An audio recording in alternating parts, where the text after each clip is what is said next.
Hi there, welcome back to SKULLMAN'S Attic. I'm the Skull Man, and today we'll be talking about sigils. What is a sigil? Well, the word sigil is symbol or sign, as in the king's sigil, often planted on his ring or whatnot. A sigil can also be a logo. Like, for example, think about McDonald's. You see that big golden M with the red sign underneath of it, and all of everything that's attached to that, all the commercials you've seen of friends gathering together at the McDonald's after the school and families and this and that, all compact into that logo. So when you see it, even when it may not be the best thing to eat, it draws you, doesn't it? Well, that's a sigil. So, today we're going to be talking about making our own sigils. Now, there are tons and tons of videos like this on YouTube, and I'm not going to pretend to give you the definitive one. I'm just hoping that maybe you'll learn something from this, maybe you'll find it interesting or just entertaining. That's fine. I'm good with all that. So, first off, we're going to go into a little bit of history about sigils, and the sigil method I am going to be employing is one that was outlined by a guy named Scribd. Now, who was Scribd? Glad you asked. And we will take a little look, shall we? Grandfather, tell me a story. Osman Scribd was born on December 30th, 1886. In his early life, he had a poor relationship with his mother, and that may be why he took to an elderly woman named Mrs. Patterson. Scribd would credit her with teaching him magic, and apparently this Mrs. Patterson was something of what would be a Wiccan figure now, even though the religion of Wicca wasn't around at the time. And he would use or mention her in his artwork pretty much for the rest of his life.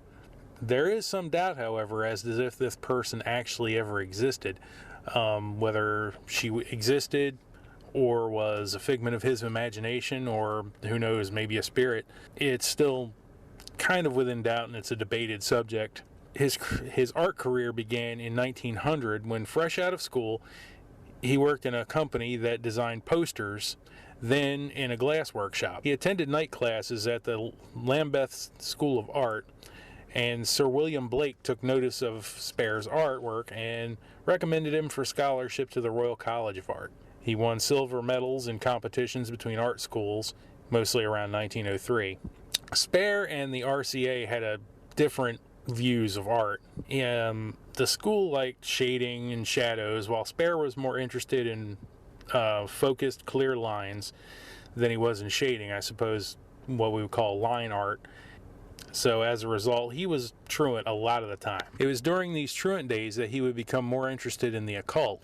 He and a bunch of close college friends who similarly spent a lot of time outside of class. He became interested in the occult, rejected Christianity, and developed into a full occultist.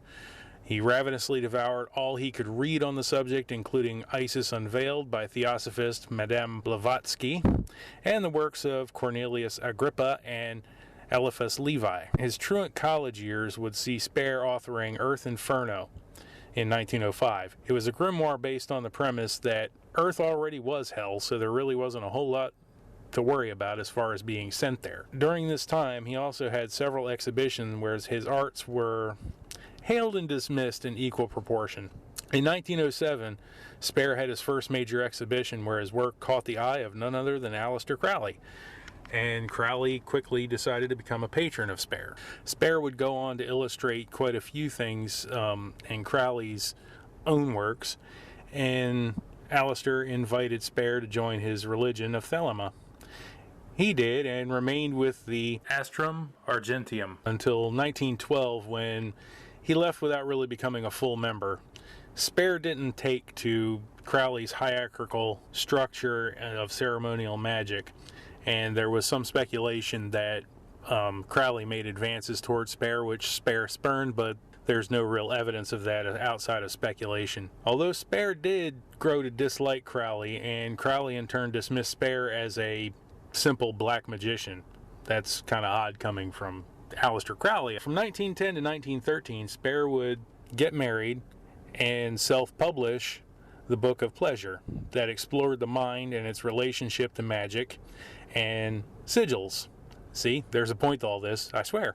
After World War I, Spare would go on to separate from his wife, although he never actually obtained a divorce, and continue with the occult, writing The Focus of Life in 1921. Spare would find himself in a low-rent flat as an occultist hermit. His life kind of paralleled H.P. Lovecraft's a little bit in this way, in that both of them were very withdrawn and didn't really care for outside society. In H.P. Lovecraft's case, it was more about just not liking the outside world in general, whereas Spare was more interested in rejecting the bourgeoisie of the time and decided that this low-rent flat in a bad part of the town was just the place for him. He had even contemplated suicide at various points throughout his life. It was around this time when the Surrealist movement hit London. Spare was already a severely surreal artist in his time, so I guess you could say he was decades ahead of the Surrealist movement. So, as a result of the Surrealist movement, he enjoyed an upturn of popularity. Hitler even requested Spare to do a portrait, but Spare was severely anti-Nazi and couldn't stand anything about it, despite being offered by Hitler to be flown to Germany, on the Reich's dime to paint this portrait. As luck would have it, in the bombing of Britain, his flat and all of his work were basically destroyed in 1941. But Spare worked on when he could, often living in basements with cats for company, and he held a comeback show in 1947 after the war had ended and things had begun to rebuild. In 1949, Spare was introduced to a former disciple of Crowley named Kenneth Grant. Grant, his wife, and Spare would become great friends, and as Spare was comparable to H.P. Lovecraft in his hermit-like ways, much of what we know about Spare's work comes from Grant. And I suppose you could say that Spare was actually the grandfather of what will be called the Chaos Magic movement, including the work with Sigils. See, with the Chaos Magic, it's a lot less about the ceremony and the hierarchy like, say, Crowley was, and more about the introspective, the idea that contrary to the out-there higher deity operations, Spare worked with the innerscape, the magic coming from inside and through the human mind and its connection to the larger universe. In other words, there was no ceremony. I mean, what you did was what you did, and magic could be in anything. So this philosophy and Spare's hermetic ways kind of kept him from getting the occult mention that he sort of deserves, in that Crowley with his order and the Golden Dawn and all that around this time was far more flamboyant, and Spare kind of got lost as a footnote to a lot of people. And the theories of sigils through the chaos magic through Spare is that you create this almost magical being out of your intent. In the form of a sigil, you send it out through pure thoughtlessness mind. That is a mind that is clear and blank and unencumbered by the rational mind and normal thought that normally chatters and fills our brains throughout the day. In order to launch this sigil into the universe via the mind has to be like a empty sea of glass in order to actually be able to make the connection to the divine. The techniques for achieving these states are varied, and we'll go into the scope of them in some detail in a bit. Now, there are some good articles and even some good YouTube videos out there on Spare if you've never heard of him, and I'll put a link in the description to some of the ones I find most useful. So now that I've droned on a little bit about Spare, let's leave story time and move on to sigils, shall we? Okay, now that we're done with story time, let's go into constructing a sigil. Now, a little bit of thought has to be put into this, because, okay, I could say I want $50. Well, you say I want, you turn it into a sigil, well, you'll continue to want $50, which means you ain't getting no money. So instead, we'll say I have $50. Better. But you also got to think about it like the sickest genie in a bottle you've ever won. At least that's how I approach it. You say, I have $50. And suddenly your house burns down. Your insurance company tells you you're not covered for it. And everything that you've got goes into buying a hotel. And you're down to your last $50. Not good. It's kind of like you print out a sigil. I have lost weight, and you lose a leg. Yes, you have lost weight. However, you've also lost a leg. So, I am going to write up a sigil for a laptop to replace my somewhat ratchet one I've got now. So, I will say, I happily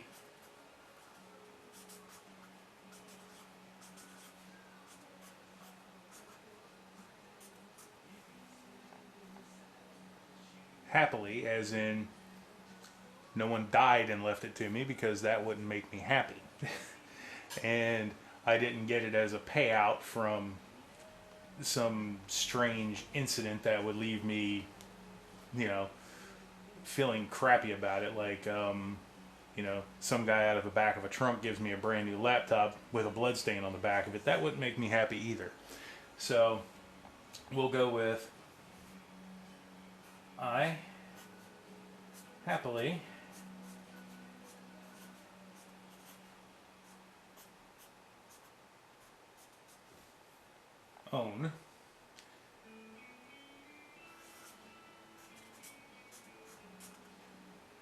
own as in, okay, I have a laptop. Owning it implies that, okay, I have a brand new laptop, but it's a rental, or somebody let me borrow it. No, this one's mine, so I happily own a new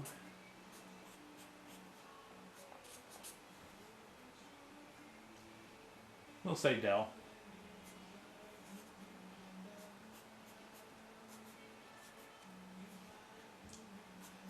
laptop.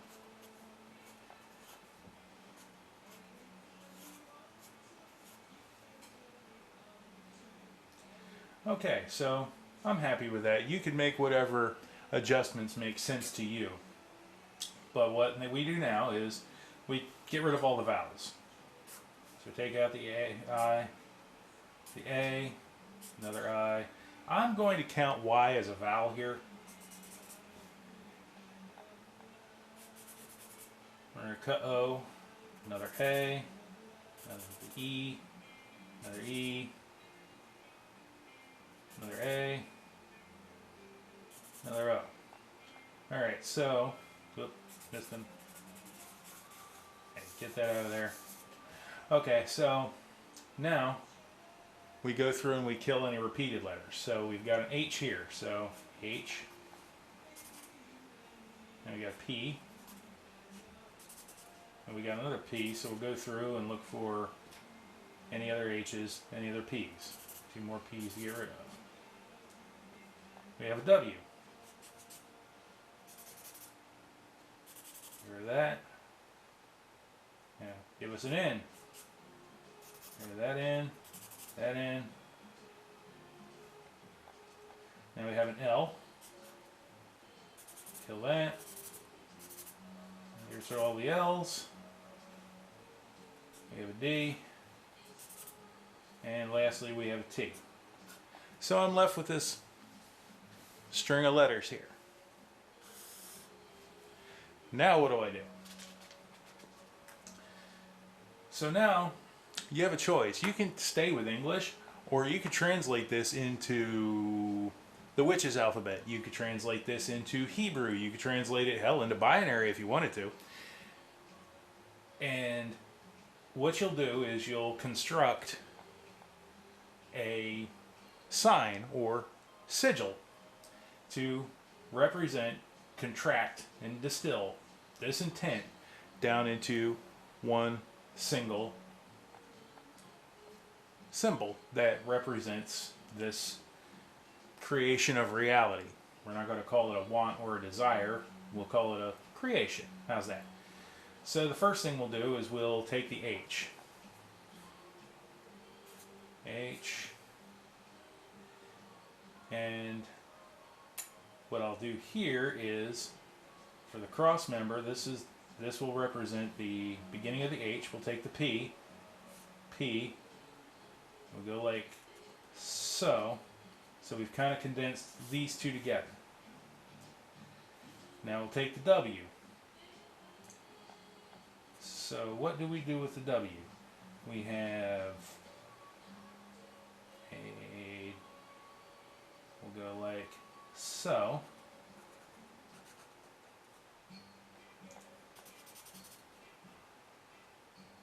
Now with the N, what we'll do is we will crunch it down, put it inside there, N. L, there's the L right there.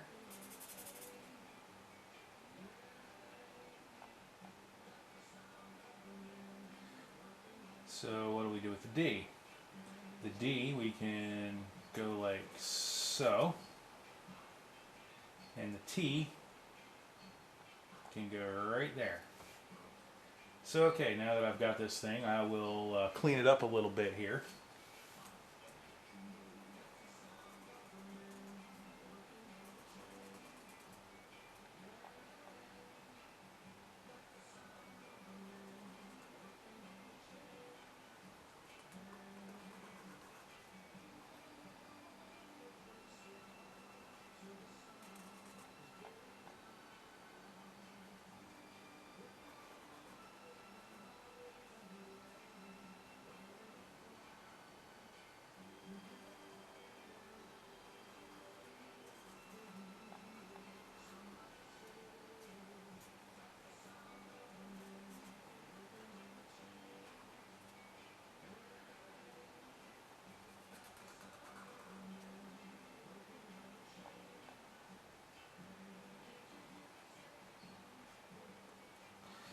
Now, if you do this with, say, Elvish from the Lord of the Rings or with the Witch's alphabet, you're going to come up with something that looks even more like alien writing. So the next thing you do is put a circle on it. Put a circle around it because a circle focuses your attention. Now, the best thing you do after this is go ahead, put it in a desk drawer. Forget about it for a while until you can look at this thing and go, wait a minute, I think I sort of know what this means, maybe?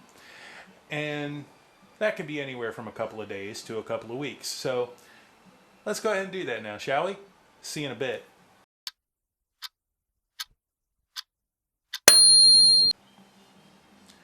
Hey there, welcome back.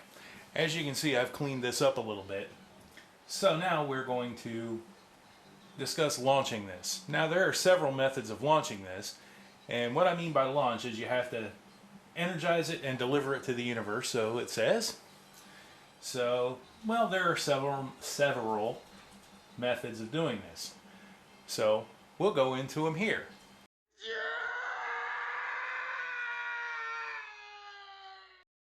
Fear. Yes, fear. When you're afraid, when you're in a panic, when fear has grabbed a hold of you, like, I don't know, you've got pork chops in your pocket and you fall in the lion pit at the zoo. Are you scared? Are you thinking? Is your mind logical? No. So that's one way to chase your logical mind away and become in a fully present and clear-minded state devoid of rational thought. Now, if you can, say, run away from a lion and concentrate on a sigil at the very same time, hey, more power to you. But myself, I think I'm going to look into some other options. Yeah, no.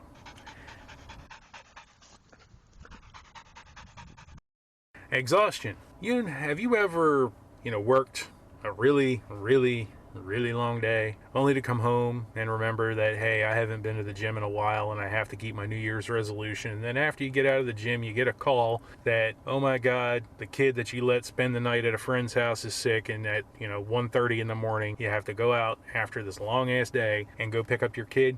You're exhausted, aren't you? When you're exhausted, your mind can't form these thoughts and basically becomes the present now mindless state focused on complete exhaustion. So yeah, I guess if you would like to concentrate on sigils after spending 9 hours straight in the gym or running around the block a lot, I suppose if you can stay awake, it's a good option. So yeah, let's move on.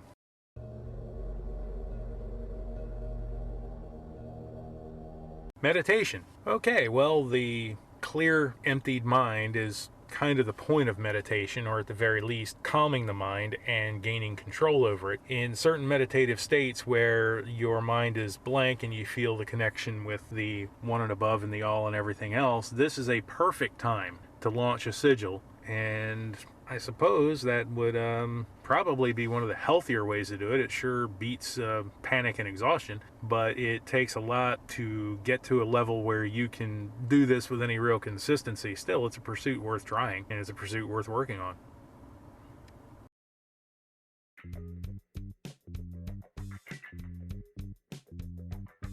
And we come to sex. Yes, sex. Whether by yourself or with a friend, at the moment of orgasm, particularly after a lot of prolonging, your thoughts shatter. Basically, you are in a now moment of bliss. It may last for a minute or two afterwards, depending on, how strong and how into it you are. If you can keep this sigil in mind, or have it stuck to the headboard, or the ceiling, or the mirror on the ceiling, when you have an orgasm, this is also a perfect time to launch a sigil into the universe. If you're with a friend, you can both concentrate on it, assuming that you feel equally strong about what you're trying to manifest. So yeah, it's a lot more fun than running from lions. It's I suppose it could be a subset of exhaustion depending on how athletically you go about it. So yeah, it's definitely more fun than being in a panic and working yourself into the ground. It's not meditation, exactly, but it can achieve a similar, if not the same, state of ecstasy, although you gotta be quicker about it. So, let's move on. Okay, so of the 4 popular methods, I'll let you figure out which one I'm going to use to launch this with, so I'll see you back after that's done.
Okay, welcome back.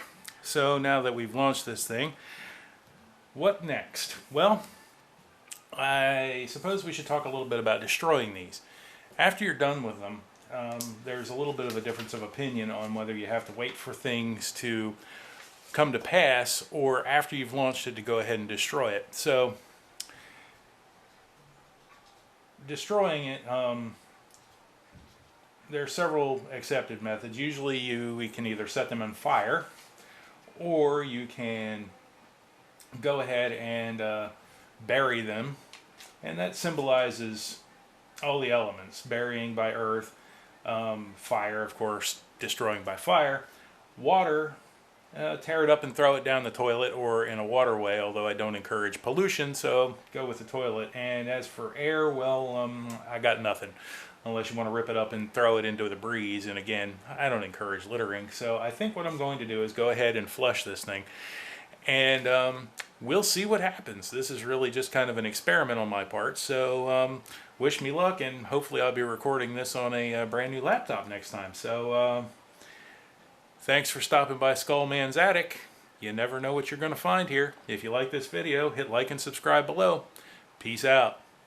Have fun.